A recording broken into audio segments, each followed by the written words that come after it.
Good afternoon, everyone. Thank you so much for joining us. My name is Katie Rowley. I am the Outreach Librarian for the NOAA Central Library, and we are very excited to host our talk today. This was rescheduled from last month, so if you followed along with us, I'm glad to have you here.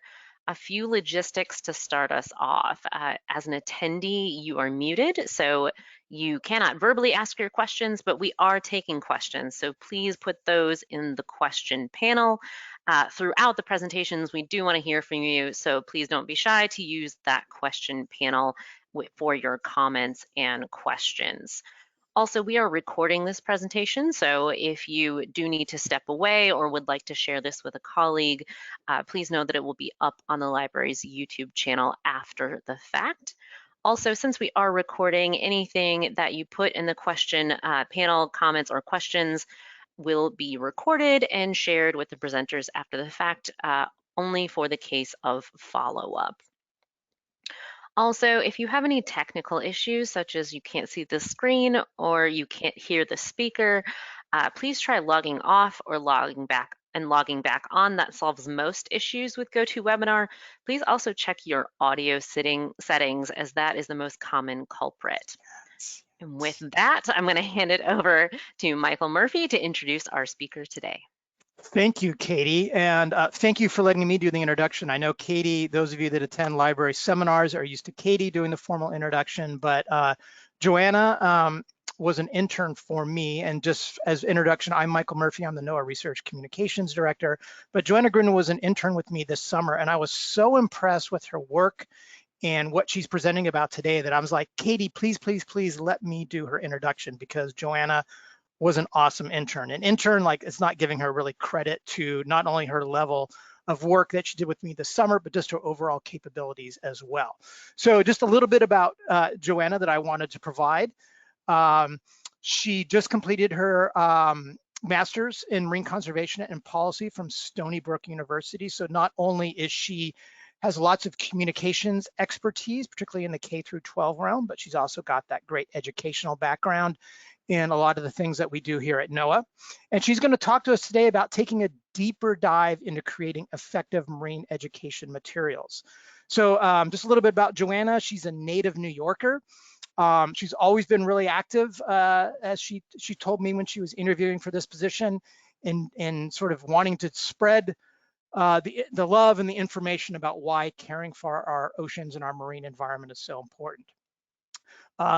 She was born in New York as a native New Yorker, but then she moved after high school to Boston, where she's remained to this day. And she's done a lot of work in the Boston community after she attended Boston University. She's worked as a community-focused educator and mentor. She's super passionate about marine conservation, and I think her remarks, this will come through. Passionate about marine conservation, sustainability, environmental justice. And really, she just loves teaching kids and seeing them grow and discover about the marine world. So that's all I really wanted to say. But lastly, Joanna, as I mentioned, did just graduate with her master's degree. She is job hunting, and I would give her my highest recommendation. So any of you out there, whether listening now and might have a need for someone with her expertise, even beyond the K through 12 education realm, she's a very, very capable individual. So if you need to get in touch with her, I have her contact info. So feel free to, and plus, hopefully, Joanna, you'll provide that at the end as well. With that, without further ado, Joanna, take it away. Thanks so much, Murph. As he said, I will be presenting, taking a deeper dive into creating effective marine education materials. So as Murph said, my name is Joanna. My pronouns are she and her, and I am so happy to be here with you today. Like Murph said, I was an intern this summer with him at the Communications Office for the Oceanic and Atmospheric Research Department at NOAA as a part of my final capstone project at Stony Brook University. Once completed, I received a master's degree in marine conservation and policy, and like Murph mentioned, I have a bachelor's in marine science from Boston University. In addition to the sciences, I've spent 10 years of experience in youth development and education. I was a former educator with Boston Public Schools and spent many years working with my community through the Boys and Girls Clubs of Boston and Camp Harborview, where we serve 900 inner city youth and middle schoolers every summer. So I have worked with literally thousands of students across the Boston area. I realized that I had been inspiring kids to follow their own dreams while neglecting my own, so I decided to go back to school and get back into the marine sciences, and I am so glad that I did.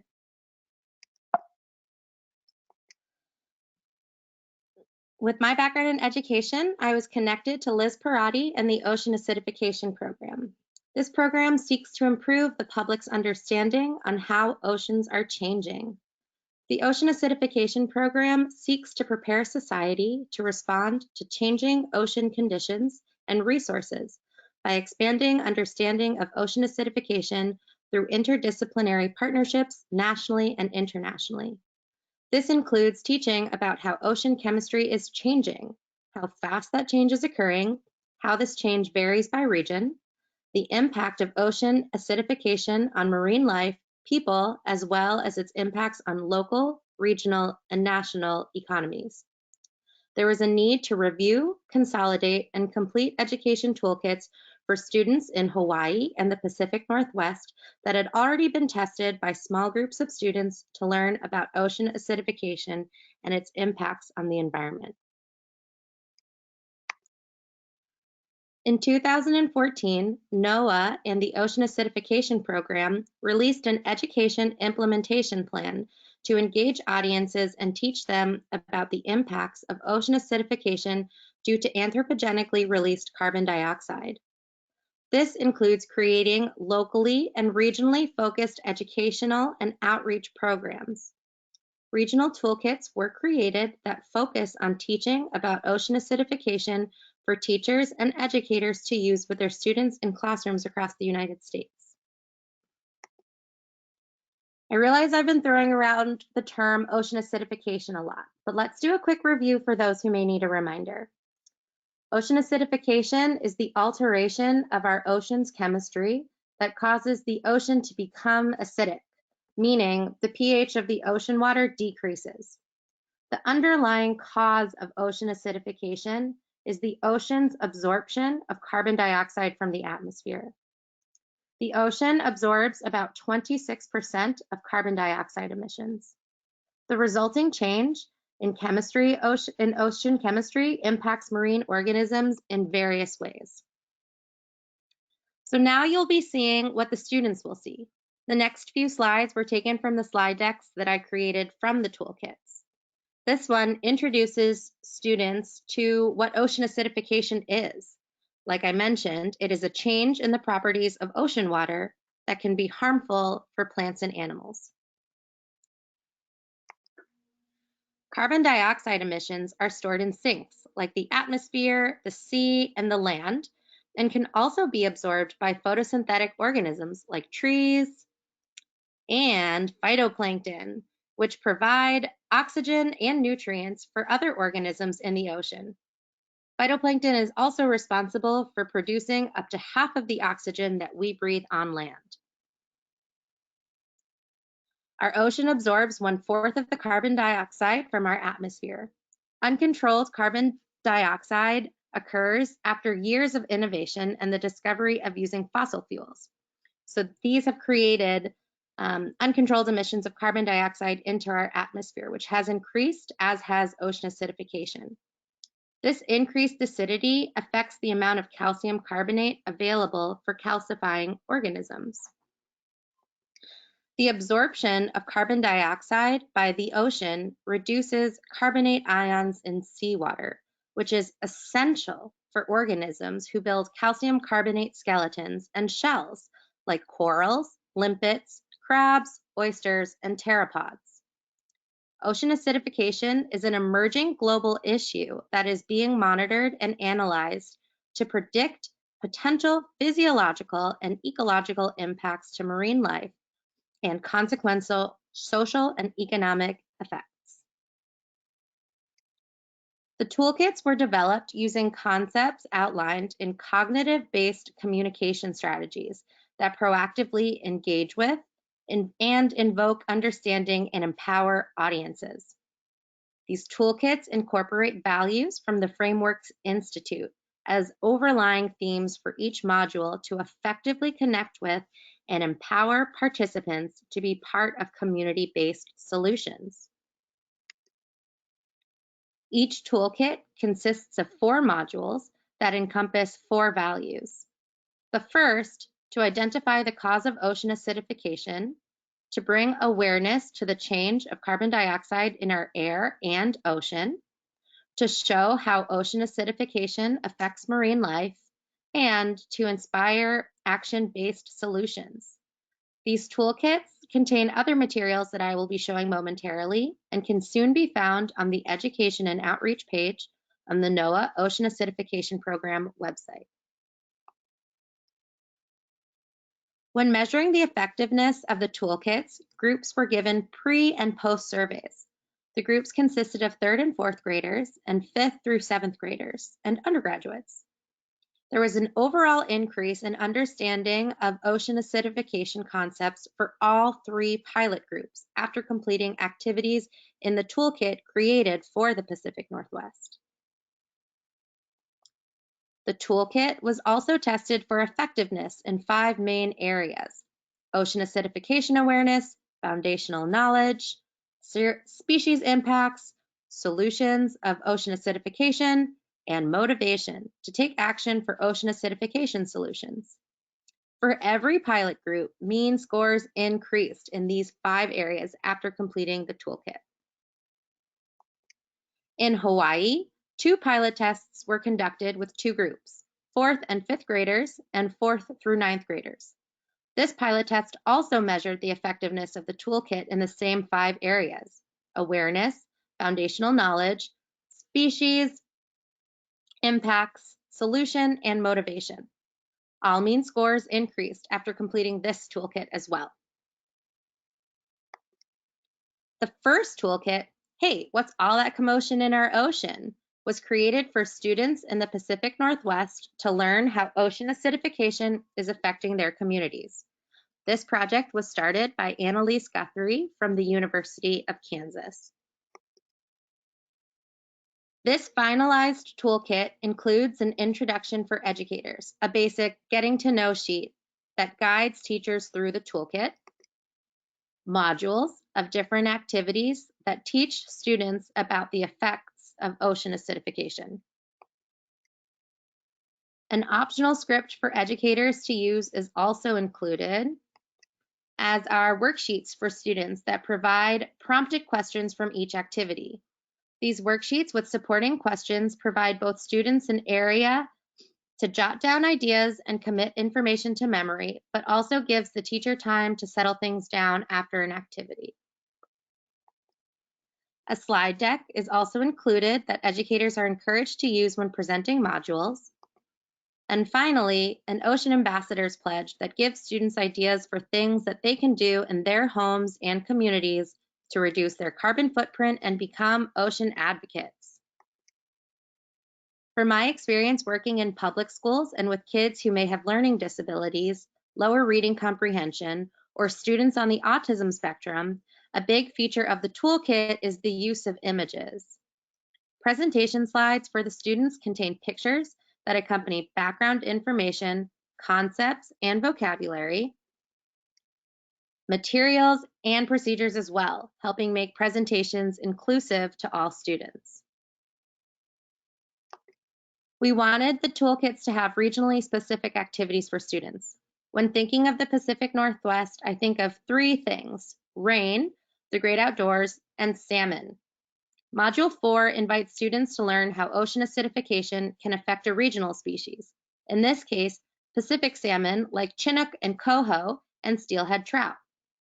This activity teaches students that salmon use their senses for survival in the wild. Their sense of smell is negatively affected by increasing effects of ocean acidification. Since they travel between fresh and salt water, they need to be able to have a strong sense of smell to rely on for these movements. This video is an example of another module called Swim, Snack, Sink. I'm going to show the video and then I'm going to explain what you're seeing.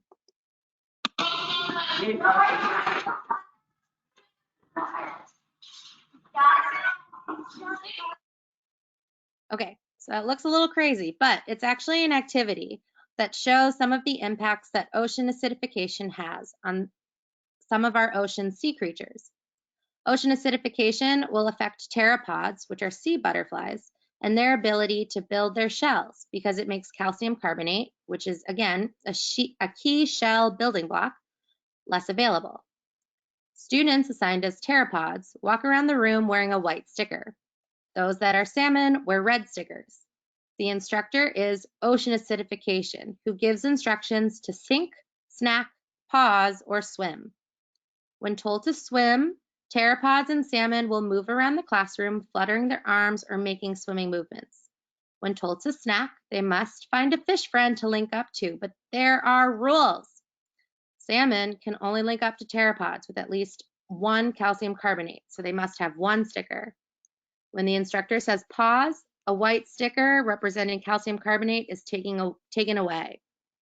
Pteropods with 0 calcium carbonate can only link up to a pteropod with 1 calcium carbonate. So if they can't find anyone, they sink and move to a high CO2 space as they were impacted by ocean acidification.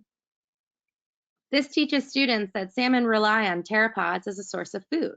When pteropods are removed from the ocean due to this acidification, there are less available to the salmon, which can have massive impacts to the marine food web.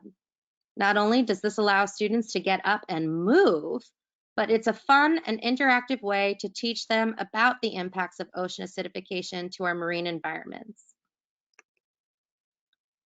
The second toolkit was initially created in 2019 and tested with local youth groups and schools in Hawaii with a focus on 5th and 8th graders.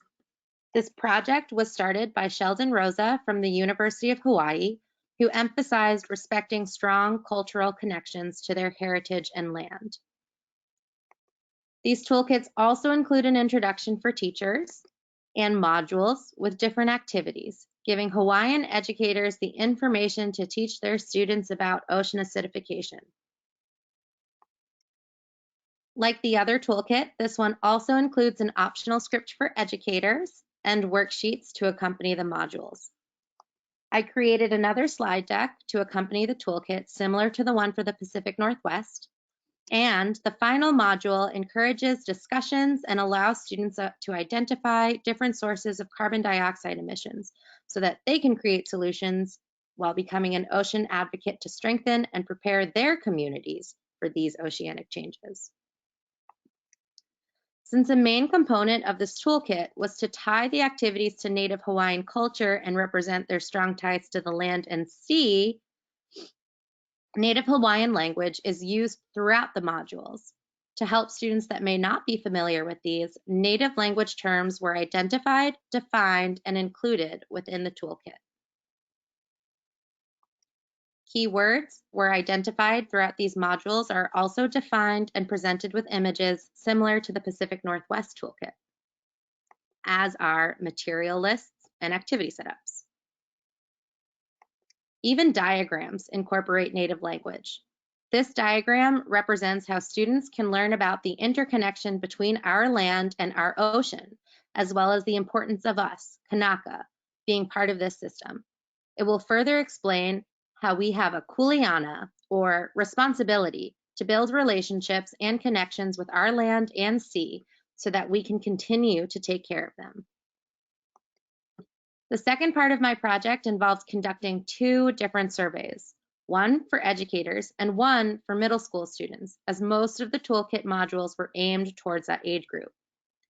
The student survey asked 100 middle school students from Boston when they began learning about science, their familiarity and comfort with the ocean. They were also asked about different learning methods that they used in science class, calculating interest in marine education, and to see if they can identify or recognize concepts related to ocean acidification. This survey also incorporated visuals to accompany the text to help students who may struggle with reading comprehension or benefit from visual aids to ensure that the survey was all-inclusive. The majority of students surveyed reported that they had started learning science in the first or second grades, but at least a third of those surveyed didn't have a science class until the third or fourth grades, which is typical of Boston Public Schools, as designated science classes do not begin until third grade. All students had taken a science class, and for the most part, students understood what they were learning. When surveyed, 100% of students had been to the beach, 3/4 of those had swam in the ocean. And in science class, students were learning things in different ways. In their classes, they used different learning materials, including lectures, individual experiments, group experiments, and read from textbooks or completed workbooks. Almost 90% of students surveyed had an interest in learning about marine life in school, and 90% of students also liked fish, whales, or coral. 99% of surveyed students had heard the term climate change, and 95% had heard of the term global warming. But only 62% of students surveyed had heard the term ocean acidification, showing that there is a great need for students to learn more about it. More than half of the students would benefit from watching a slideshow or PowerPoint, and even more would be interested in watching a documentary or movie to learn about the ocean. Blue Planet and Mission Blue would be great documentaries to show students to engage them in the marine sciences. Almost 90% of students surveyed would want to do hands-on experiments to learn about the ocean in science class.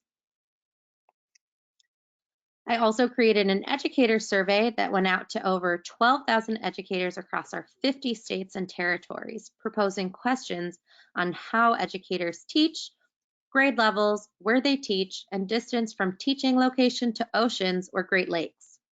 Thank you for those who took the survey if you're here with us today. The second portion of the survey asked educators on their familiarity with some concepts that the toolkits encompass, as well as concepts that are widely discussed within the scientific community: climate change, sea level rise, and ocean acidification. Finally, questions were proposed asking educators what kinds of education materials they would like to see in an education toolkit, ways their students can learn efficiently, their familiarity in education and materials available from NOAA, interest in using this material in their curricula, and if they weren't interested in this material, why. It was almost split, but more than half of the educators surveyed reported that they were formal, classroom-based educators. The other half was informal, non-traditional based educators, those that may be educators in aquariums, museums, nature centers, or after-school programs. I had just over 300 responses. Of these surveyed educators, responses came from 41 different US states and territories, including Puerto Rico, American Samoa, and the Commonwealth of the Northern Mariana Islands, and other countries, including Austria, Australia, Canada, and Hong Kong. These educators taught a variety of different age groups, as presented in this pie chart. 90% of educators surveyed felt familiar with climate change and sea level rise, but only 70% were familiar with ocean acidification.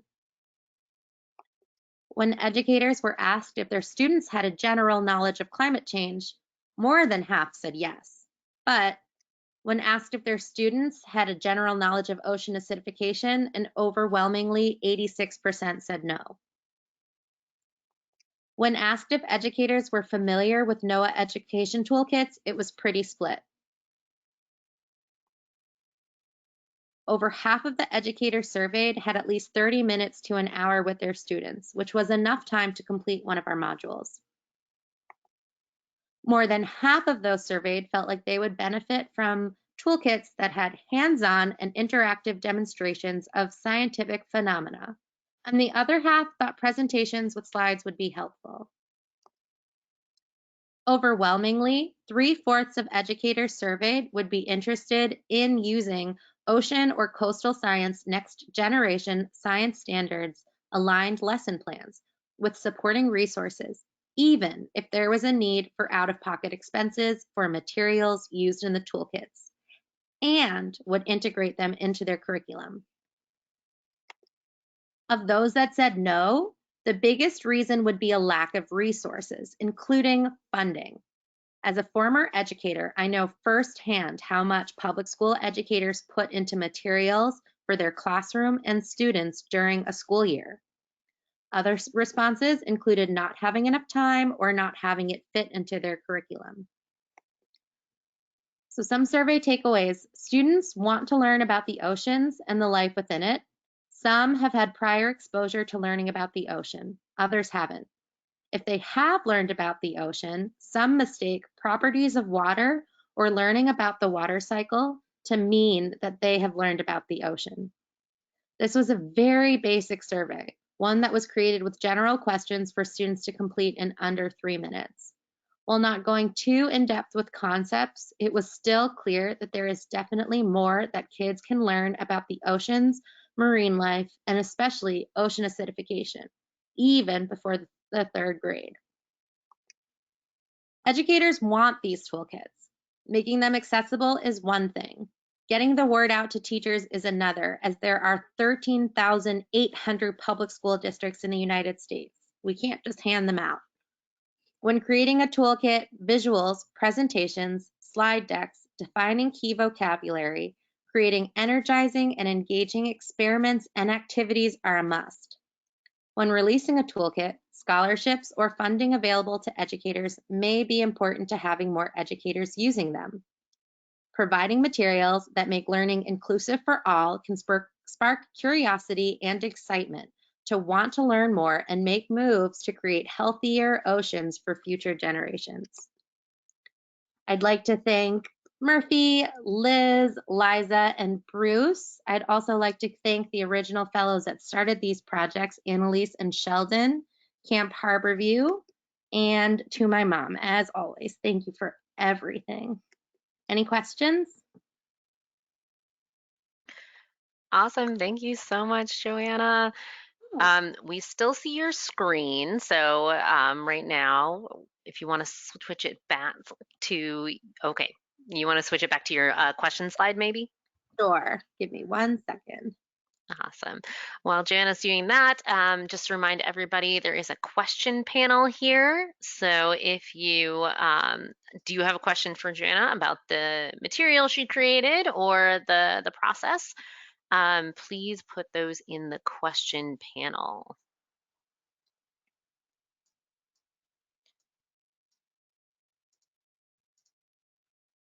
Okay, I'm not seeing any questions right now, but people could still be furiously typing.